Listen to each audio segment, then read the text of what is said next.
Hello everyone, मैं अजय पांडे। आज मैं आपको क्लास 10th का रेस्पिरेटरी सिस्टम पढ़ाऊंगा। इससे पहले वाले वीडियो में हम ह्यूमन डाइजेशन पढ़ चुके हैं। वहाँ हम क्या देखे थे बच्चों? ग्लूकोज डाइजेस्ट होके कहाँ पहुँचा था? सेल्स में। Very good. अब वो सेल्स में एनर्जी कैसे देगा? वे एनर्जी हमें मुक्त करानी होगी। वो एनर्जी कैसे मुक्त होगी? वेरी गुड, रेस्पिरेशन से। ऑक्सीजन कहाँ जाएगी? ग्लूकोज में। ग्लूकोज कहाँ तक पहुंचा था? सेल के अंदर साइटोप्लाज्म में। आइए अब हम देखते हैं ग्लूकोज का ब्रेकडाउन कैसे होता है। यह है ग्लूकोज का फॉर्मूला C6H12O6। यहाँ ऑक्सीजन पहुंचा। ऑक्सीजन ब्रेक डाउन कर रहा है ग्लूकोज को किसमें? कार्बन डाइऑक्साइड, जल, और यहीं से एनर्जी लिबरेट हो रही है, यानी मुक्त हो रही है एनर्जी। एनर्जी कैसे मुक्त हुई? ग्लूकोज को ऑक्सीजन मिला और ऑक्सीजन ब्रेक डाउन कर रहा है ग्लूकोज को किसमें? कार्बन डाइऑक्साइड और जल में, और एनर्जी मुक्त हो जाती है। अब हम रेस्पिरेशन को इस प्रकार से परिभाषित करेंगे। किस तरह से? सांस लेना और सांस छोड़ना रेस्पिरेशन नहीं है, वो बस एक रेस्पिरेशन का एक भाग है। तो आइए हम इसको डिफाइन करते हैं कि रेस्पिरेशन क्या है। श्वसन वह बायोलॉजिकल प्रोसेस है जिसमें भोजन के कंपोनेंट जैसे कार्बोहाइड्रेट, फैट, प्रोटीन, कौन कौन से? कार्बोहाइड्रेट, फैट, प्रोटीन का कंबस्शन होता है, जिसके परिणाम स्वरूप कार्बन डाइऑक्साइड, जल और एनर्जी मुक्त होती है, एनर्जी प्राप्त होती है हमको। यानी क्या कहेंगे हम? श्वसन एक बायोलॉजिकल प्रोसेस है जिसमें भोजन के कंपोनेंट जैसे कार्बोहाइड्रेट, फैट, प्रोटीन का दहन होता है,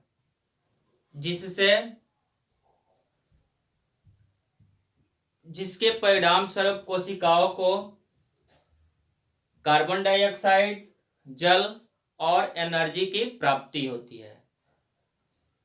तो हम समझ गए रेस्पिरेशन को। अब हम देखते हैं कि रेस्पिरेशन कितने प्रकार के होते हैं।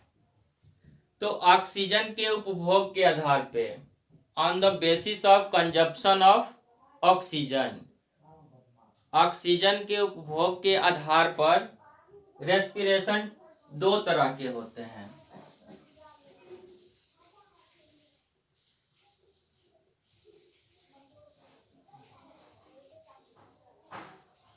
ये दो तरह के कौन कौन से हैं? पहला हमारा हो जाएगा एरोबिक और दूसरा एनएरोबिक रेस्पिरेशन। एरोबिक रेस्पिरेशन और दूसरा हो जाएगा हमारा एनएरोबिक।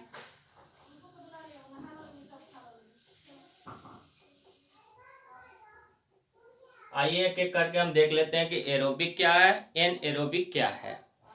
तो एरोबिक इस प्रकार के श्वसन में भोजन के दहन में ऑक्सीजन का उपभोग होता है। इसमें यानी ऑक्सीजन की जरूरत होगी जो भोजन होगा उसके दहन के लिए। यह श्वसन सभी जीवित कोशिकाओं में होती है, सभी जीवित कोशिकाओं में होती है। अब एक इंपॉर्टेंट चीज है यहाँ, एरोबिक रेस्पिरेशन में ग्लूकोज के एक अणु से 38 एटीपी का निर्माण होता है। एक अणु ग्लूकोज मोलेकुल से 38 एटीपी का निर्माण होता है। एटीपी का फुल फॉर्म होता है एडिनोसिन ट्राइफॉस्फेट। ये हो गया हमारा एरोबिक रेस्पिरेशन, ऑक्सीजन इन्वॉल्व होगा। एक अणु ग्लूकोज मॉलिक्यूल से 38 एटीपी का निर्माण होता है। आइए अब हम बात करते हैं एनएरोबिक रेस्पिरेशन कि एनएरोबिक रेस्पिरेशन क्या होता है। इस प्रकार के रेस्पिरेशन में कार्बोहाइड्रेट के ऑक्सीडेशन के लिए ऑक्सीजन की आवश्यकता नहीं होती है। क्या होती है? इसमें ऑक्सीजन की आवश्यकता नहीं होती है। रेस्पिरेशन में ग्लूकोज का एनएरोबिक रेस्पिरेशन में ग्लूकोज का इनकम्प्लीट ऑक्सीडेशन होता है। अब इसमें देखते हैं कि एक अणु ग्लूकोज के से कितने एटीपी ऊर्जा का निर्माण होता है। तो एनएरोबिक रेस्पिरेशन में ग्लूकोज के एक अणु से केवल 2 एटीपी का निर्माण होता है। ये चीजें आप लोग याद कर लीजिएगा। एरोबिक में 38 एटीपी, एनएरोबिक में 2 एटीपी का निर्माण होता है। आइए अब हम ग्लूकोज का विखंडन देखते हैं कि ग्लूकोज का विखंडन विभिन्न तरह से और विभिन्न पाथवे में होता है। वो पाथवे कौन कौन से हैं उसका हम अध्ययन करते हैं।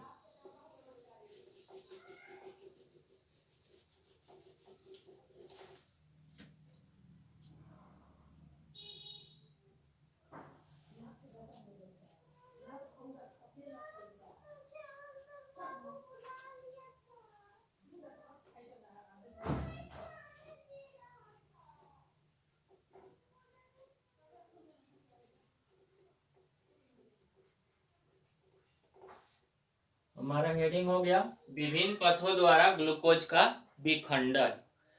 तो आइए हम देखते हैं ग्लूकोज का विखंडन कैसे होता है। ये है हमारा ग्लूकोज। ये 6 कार्बन कंपाउंड मॉलिक्यूल्स है ग्लूकोज। ये ब्रेक डाउन होगा पायरुविक एसिड में।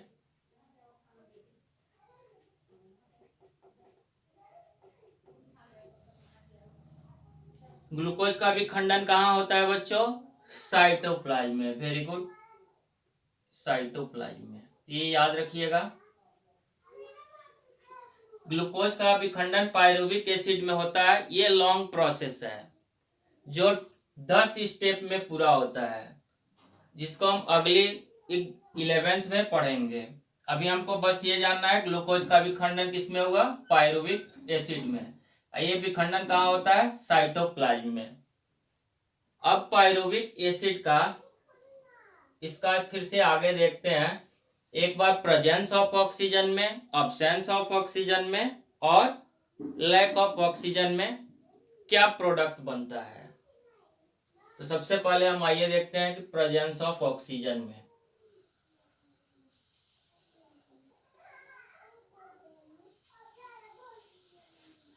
किसमें टूटेगा ग्लूकोज? प्रेजेंस ऑफ ऑक्सीजन में कार्बन डाइऑक्साइड, जल और एनर्जी मुक्त हो जाएगी। यही एनर्जी हमको प्राप्त होती है। ठीक है, ये याद रखिएगा। Carbon dioxide presence of oxygen में ग्लूकोज किसमें टूटेगा? कार्बन डाइऑक्साइड, जल और एनर्जी लिबरेट होगी, जिसको हम वेरियस वर्क के लिए यूज करते हैं। ये प्रक्रिया कहाँ होती है बच्चों? माइटोकॉन्ड्रिया में। याद रखिएगा, प्रेजेंस ऑफ ऑक्सीजन में ग्लूकोज का विखंडन कहाँ होता है? माइटोकॉन्ड्रिया में।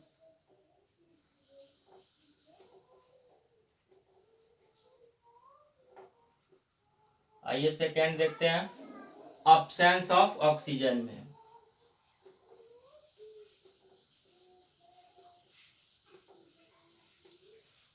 अब्सेंस ऑफ ऑक्सीजन में इथेनॉल,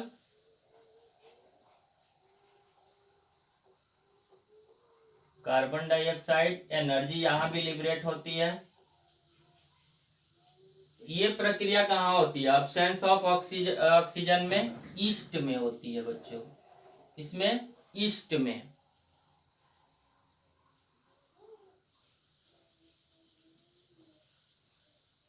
यह प्रोसेस कब होता है? यह प्रोसेस फर्मेंटेशन के समय ईस्ट में होता है।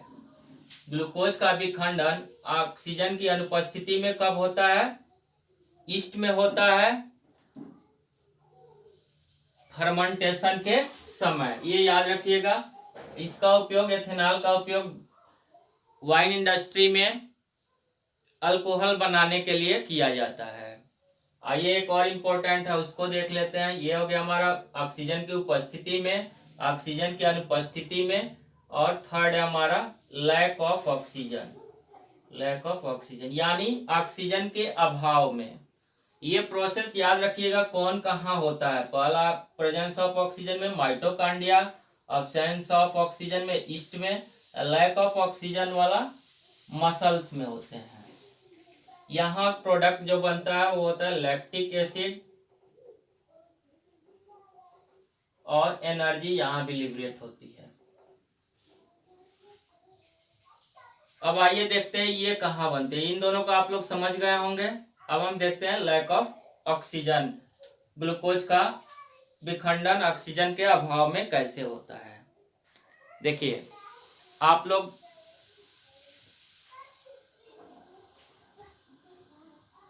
लोग दौड़ते हो, खेलते हो, कूदते हो, उसमें क्या होती है? एनर्जी की जरूरत होती है।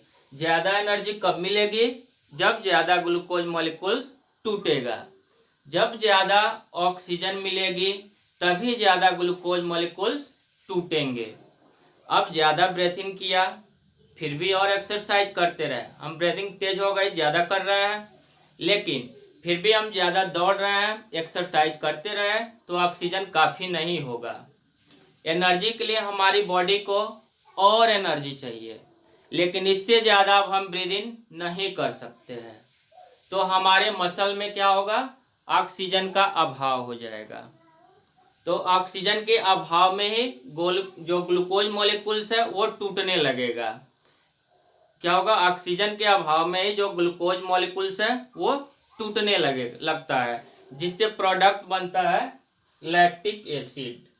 ध्यान दीजिएगा, यहाँ ग्लूकोज के ऑक्सीजन के अभाव में ग्लूकोज टूटने लगता है और प्रोडक्ट बनता है लैक्टिक एसिड। इस लैक्टिक एसिड को हम ब्रीथ आउट नहीं कर सकते, ब्रीथ आउट नहीं कर सकते, इसलिए यह मसल में ही इकट्ठा होने लगता है, एक्यूमुलेट होने लगता है, जिससे क्रैम्प आ जाता है।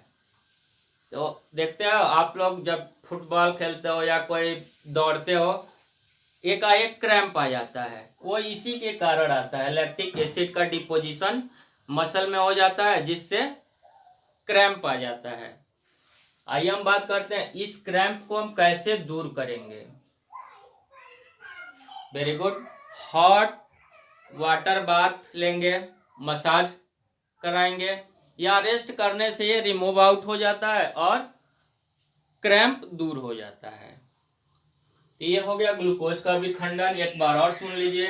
ग्लूकोज 6 कार्बन कंपाउंड है, पायरुविक एसिड में टूटता है। पायरुविक एसिड 3 कार्बन कंपाउंड है। ग्लूकोज का विखंडन पायरुविक एसिड में ये प्रक्रिया होता है सेल साइटोप्लाज्म में।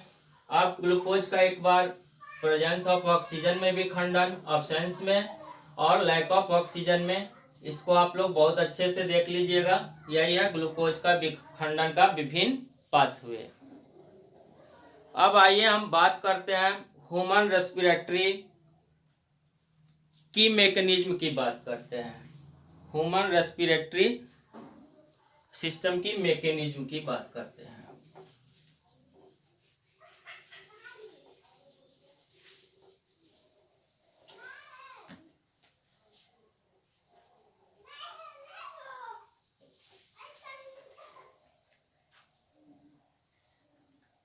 तो बच्चों हमें पता है कि ब्रीदिंग की शुरुआत कहाँ से होती है? नेजल कैविटी से। सांस लिया, नेजल कैविटी में क्या होता है? छोटे छोटे हेयर्स होते हैं, जो डस्ट को लंग्स में जाने से रोकता है। और देखते हैं कि म्यूकस भी होता है। म्यूकस का भी वही काम है, डस्ट को रोकता है, जिससे एयर कुछ फिल्ट्रेशन हो जाता है, यहाँ एयर का फिल्ट्रेशन हो जाता है। अब यहाँ से एयर कहाँ जाएगा? अब यहाँ चलिए यहाँ हम एक मोरल रिस्पॉन्सिबिलिटी है आप लोगों के लिए कि जिस चीज से भी पॉल्यूशन कॉज होता है उसको हम मिनिमम करेंगे, जिससे हमें क्या होगा, शुद्ध एयर हमको मिलेगी। तो हमारा क्या रिस्पॉन्सिबिलिटी हुई कि वैसी चीजें का हम उपयोग करें जो कम पोल्यूटेंट हो या कम पॉल्यूशन जो पैदा करता हो। अब यहां से हवा गई विंड पंप, जिसको ट्रैकिया कहते हैं। ये ट्यूब लाइक स्ट्रक्चर है, देखिए यही ट्रैकिया है, ये ट्यूब लाइक स्ट्रक्चर है ट्रैकिया। बच्चों इसका फंक्शन क्या होता है, आइए हम बात करते हैं इसके फंक्शन क्या होती है। ये रिंग लाइक स्ट्रक्चर होती है, ये एयर को अंदर जाने में हेल्प करता है, कोलैप्सिंग से बचाता है। एयर को क्या होता है, कोलैप्सिंग से बचाती है। हम सांस बाहर निकाले ट्रैकिया पिचक जाती, अंदर लिए पिचक जाती, यानी इस तरह से यह एयर को कोलैप्सिंग होने से बचाती है। कौन बचाता है, कार्टिलेजिनस ये रिंग होता है जो एयर को कोलैप्सिंग होने से बचाती है। आइए हम एक उदाहरण बताते हैं आपको। नारियल पानी को हम लोग पाइप से पीते हैं,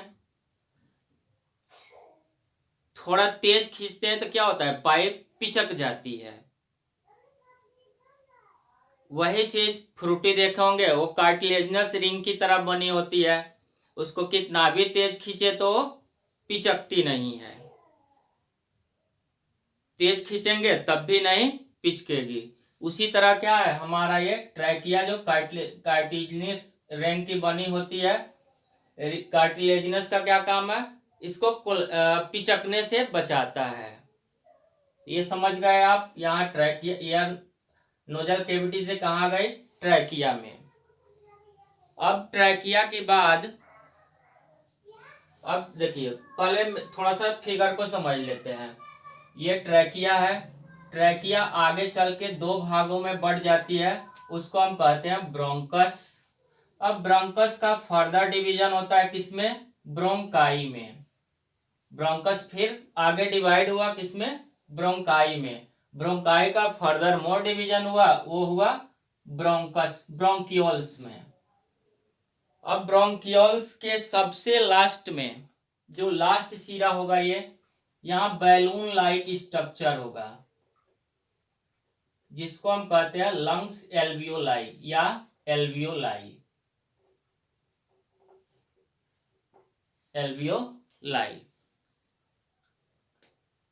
बच्चों ब्रांचिंग ज्यादा होने से देख लेना कि यहां से हमारा ब्रोंकस आई दो भागों में बट गई, राइट लंग्स और लेफ्ट लंग्स में। आगे फर्दर और फर्दर क्या हो गया, इसका डिवीजन हो गया। जैसे आप देखे होंगे पेड़ की टहनी जैसे जैसे आगे निकलती है उसमें ब्रांचिंग बढ़ती जाती है, वैसे ही इसमें भी ब्रांचिंग होते गया है। तो बच्चों ब्रांचिंग ज्यादा होने से सरफेस एरिया मिलेगा। ज्यादा सरफेस एरिया किस लिए बढ़ाते हैं, very good, surface area exchange of gas के लिए बढ़ाते हैं कि ज्यादा गैस का एक्सचेंजिंग होगी। अब ये जो ब्रोंकियोल्स का एंड है, बिल्कुल अंत में सोलन एंड आपको ये दिख रहा होगा गोला जैसे मैं बनाया हूं, उसको एल्वियोलाई कहते हैं। एक्सचेंज ऑफ गैस यही होता है। यह बैलून की तरह फुला हुआ स्ट्रक्चर दिखता है, जिससे सरफेस एरिया ज्यादा कवर होती है। रेस्पिरेशन जिसका मैं बात कर रहा हूं, एयर नेजल कैविटी से आई और ब्रोंकस से होता हुआ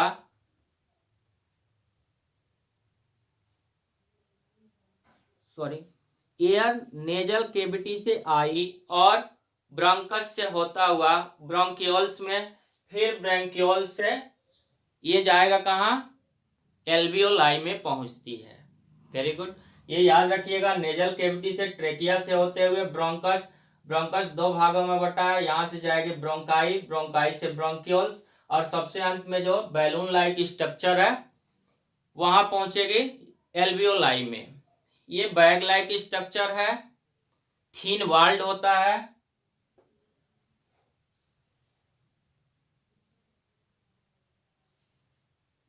यहीं पर कंप्लीट एक्सचेंज ऑफ गैस होती है। कहाँ पे? लंग्स एल्वियोलाई में कंप्लीट गैस का एक्सचेंज हो जाता है। आइए हम बताते हैं गैस का एक्सचेंज कैसे होता है। ध्यान से देखिएगा। सपोज दैट ये हमारा एल्वियोलाई है। क्या है? एल्वियोलाई। यहां से बहुत सारी एल्वियोलाई के पास से ब्लड कैपिलरी जाती है। क्या जाती है? Blood capillary. तो लंग्स में ब्लड कहां से आता है बच्चों? हार्ट से। हार्ट से blood I, impure blood heart से लंग्स के तरफ आता है ब्लड प्यूरिफिकेशन के लिए। तो यहां से जो हार्ट से ब्लड आ रहा है वो कार्बन डाइऑक्साइड कंटेनिंग ब्लड है, यानी इम्प्योर ब्लड है। इस ब्लड में क्या है? कार्बन इम्प्योर ब्लड है। और जब हम ब्रेथ इन किए यानी सांस लिए तो यहाँ क्या भरी है? ऑक्सीजन भरी है। इसमें एल्वियोलाई में क्या भरी है? ऑक्सीजन भरी है। तो जब यहाँ ये इम्प्योर ब्लड आएगा तो यहाँ एक प्रोसेस होती है डिफ्यूजन। क्या प्रोसेस होती है? डिफ्यूजन। यानी कार्बन डाइऑक्साइड का कंसंट्रेशन कम होता है, ऑक्सीजन का कंसंट्रेशन ज्यादा होता है। तो ऑक्सीजन ब्लड में मिल जाएगा और कार्बन डाइऑक्साइड एल्वियोलाई में भर जाएगा। और यहां से जो ब्लड आगे जाएगा फिर से हार्ट में, वो क्या होगा? प्योर ब्लड होगा। यानी इसको ध्यान से देखिएगा। ये एल्वियोलाई है। सपोज दैट ये क्या? एल्वियोलाई है। हम सांस लिए, ब्रीदिंग किए, इसमें ऑक्सीजन भरा हुआ है। ब्लड जो हार्ट से आ रही है इम्प्योर है, यानी कार्बन डाइऑक्साइड कंटेनिंग ब्लड है। जब जब इस एल्वियोलाई के संपर्क में आता है तो एक प्रोसेस होता है यहाँ डिफ्यूजन, यानी इसका कंसंट्रेशन ज्यादा है ऑक्सीजन का, कार्बन डाइऑक्साइड का कम है। तो ब्लड में कार्बन डाइऑक्साइड क्या होगा? घुल जाएगा और CO2 कार्बन डाइऑक्साइड वापस